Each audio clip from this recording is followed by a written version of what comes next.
সে যে কেন এলো না কিছু ভালো লাগে না, সে যে কেন এলো না কিছু ভালো লাগে না, একবার আসুক তারে আমি মজা দেখাবো, একবার আসুক তারে আমি মজা দেখাবো। লায়লা এবং নাজিম দুজন দুজনকে ভালোবাসে। একদিন নাজিম লায়লাকে বলল, একটা কাজ করো, তুমি পুকুর ঘাটে আসিও, আমি যাব তোমার জন্য। সকালবেলা বলেছে। লায়লা তো তাকে দেখার জন্য একদম গভীর আগ্রহে বসে আছে। সে অনেক আগে চলে আসছে, বাট নাজিমের খবর নেই। তখন হঠাৎ নাজিম আসছে। নাজিম এসে যে দাঁড়াইছে, তখনই লায়লা বলছে, এত দেরি করলা কেন? Why are you late? You are too late. আমি কখন থেকে আসছি তুমি জানো?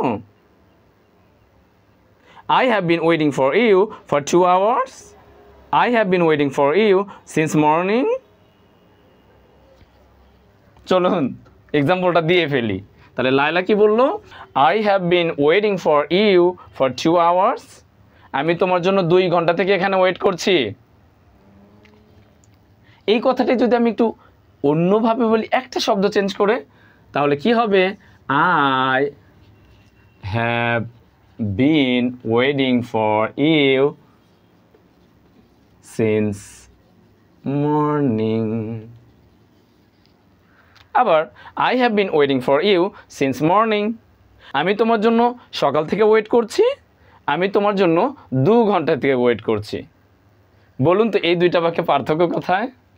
এই যে আমি ধরে দিচ্ছি, একটাতে সিন্স ব্যবহার করেছি আর একটাতে ফর ব্যবহার করেছি। This is the most challenging thing to find for and since. এই সিন্স এবং ফর এই দুইটা ব্যবহার নিয়ে মাথার ভিতরে একদম মানে মাথা ঘুরে যায়, বোঝা যায় না যে কখন সিন্স বসাবো আর কখন হচ্ছে ফর বসাবো। আমি আজকে ক্লিয়ার করে দিচ্ছি, সারা জীবনের জন্য আর কারো কাছেই যেতে হবে না। যদি দেখেন প্রেজেন্ট পারফেক্ট কন্টিনিউয়াস টেন্সে ফর শব্দটি আসছে, তাহলে বুঝবেন ওখানে নির্দিষ্ট একটা সংখ্যা আসবে। কি বললাম? যদি ফর আসে তাহলে ফরের পরে একটা নির্দিষ্ট সংখ্যা আসবে। দেখেন তো টুটা কি নির্দিষ্ট না? অবশ্যই নির্দিষ্ট, এই জন্য এখানে ফর আসছে। আর যদি দেখেন যে নির্দিষ্ট সময় না, জাস্ট একটা সময় বলে দেওয়া হয়েছে যে এই টাইম থেকে, আপনাকে নির্দিষ্ট বলে দেয়নি, এক্স্যাক্টলি বলে দেওয়া হয়নি। আর যদি এক্স্যাক্টলি টাইম না বলে দেওয়া হয়, শুধু সামষ্টিক একটা টাইম দেওয়া হয়, তখন বসবে সিন্স। যেমন মর্নিং, মর্নিং মানে কি? সকাল কি শুধু 7টায় হয়, 6টায় হয়, 5টায় হয়? এই সামষ্টিক সময়কে মর্নিং বলা হয় না? এই জন্য এটার সামনে সিন্স বসেছে। আর যেহেতু 2 আওয়ার্স 4 আওয়ার্স অর্থাৎ সংখ্যা যদি বোঝায় তাহলে ফর হবে, আর সংখ্যা না বোঝালে সিন্স হবে। Since morning, since 1971, since 2000, since. কিন্তু যখন আপনি ফর নেবেন তারপরে একটা সংখ্যাবাচক শব্দ, for 2 hours, for 8 hours, for 12 hours. It has been raining since night, রাত থেকে বৃষ্টি হচ্ছে। কিন্তু এই কথাটাই যদি আমি বলি ইট হ্যাজ বিন রেইনিং, ফর নিয়েছি, বলেন তো ফরের পরে কি হবে? যে কোনো সংখ্যাবাচকতা আসবে। তাহলে ফর 4 আওয়ার্স, তখন এটা নির্দিষ্ট হয়ে যাবে। বুঝতে পারলেন? তাহলে লায়লা কি বলেছে? লায়লা বলেছে I have been waiting for you for 2 hours. আমি তোমার জন্য 2 ঘন্টা থেকে ওয়েট করতেছি। আবার যেহেতু সকালে আসতে বলছিল, এই সকালের কথাও সে মাঝে মাঝে বলেছে যে I have been waiting for you since morning.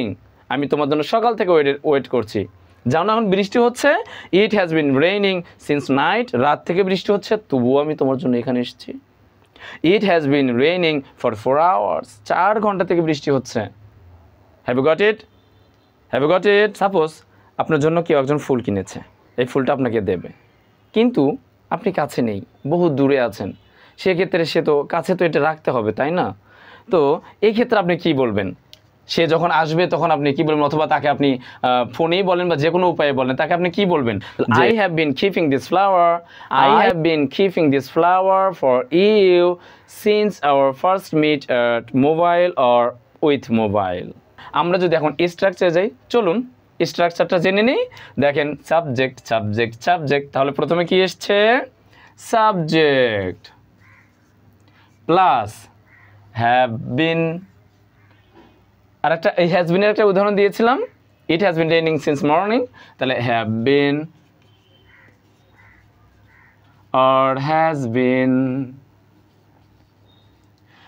তাহলে subject plus have been has been plus যেহেতু কন্টিনিউয়াস টেন্স আছে, আমি আপনাদের কি শিখেছিলাম? কন্টিনিউয়াস মানে হচ্ছে V1 plus ING, the fan is ঘুরিং। মনে পড়তেছে ফার্স্ট যে ভিডিওটা, ওটা আবার দেখে নেবেন। দ্য ফ্যান ইজ ঘুরিং ঘুরিং ঘুরিং ঘুরিং, তাহলে ফ্যান ইজ ঘোর একটা ভার্ব, তার সাথে আইএনজি ঘুরিং, তাহলে ভার্বের সাথে আইএনজি প্লাস আর কি নিয়েছি? সিন্স অথবা ফর, সিন্স অর ফর। তাহলে সিন্স কখন আসবে? যখন আপনাকে এক্স্যাক্ট টাইম দেওয়া হবে না, শুধু শুরুর টাইমটা বলা হবে, যে সকাল, বিকাল, রাত, এত এত এত কত ঘন্টা, এটা উল্লেখ থাকবে না। আর ফর কখন? নির্দিষ্ট একটা সময় উল্লেখ থাকবে, নির্দিষ্ট কত ঘন্টা থেকে আপনার এই কাজটা চলছে সেটা বোঝাবে। তাহলে সিন্স ফর প্লাস এক্সটেনশন বা আদার্স। প্রেজেন্ট পারফেক্ট কন্টিনিউয়াস টেন্সের স্ট্রাকচার কি হচ্ছে? তাহলে সাবজেক্ট নিতে হবে, আমরা সাবজেক্ট নিয়েছি আই। হ্যাভ বিন নিতে হবে হ্যাভ বিন। আইয়ের সাথে কেন হ্যাভ বিন? কারণ হ্যাজ যে শুধু থার্ড পারসন সিঙ্গুলার ক্ষেত্রে ইউজ হয় এই জন্য, আর হ্যাভ সব ক্ষেত্রে ইউজ হয়। হ্যাভ বিন হ্যাজ বিন, তারপরে V1 wait, V1 ING waiting, since বা ফর, তারপরে 2 hours। ওকে, এখানে ফর নিলাম কেন? তাহলে 2 আসছে তাই। আবার I have been waiting for you since, এখানে সিন্স কেন হবে? কারণ এখানে মর্নিং দিয়েছে, জাস্ট স্টার্টিং সময়টা দিয়েছে, আপনাকে নির্দিষ্ট সময় দেয়নি, কত ঘন্টা এটা দেয়নি, কত ঘন্টা হলে এখানে ফর বসতো, তাহলে since morning. So that's all for today guys.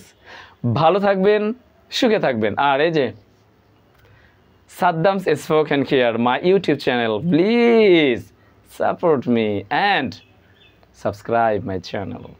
Click on the bell যেন আমার ভিডিওগুলো গেলে আপনাকে নোটিফিকেশনটা ক্লিং করে বেজে ওঠে। ভালো থাকবেন, বাই বাই।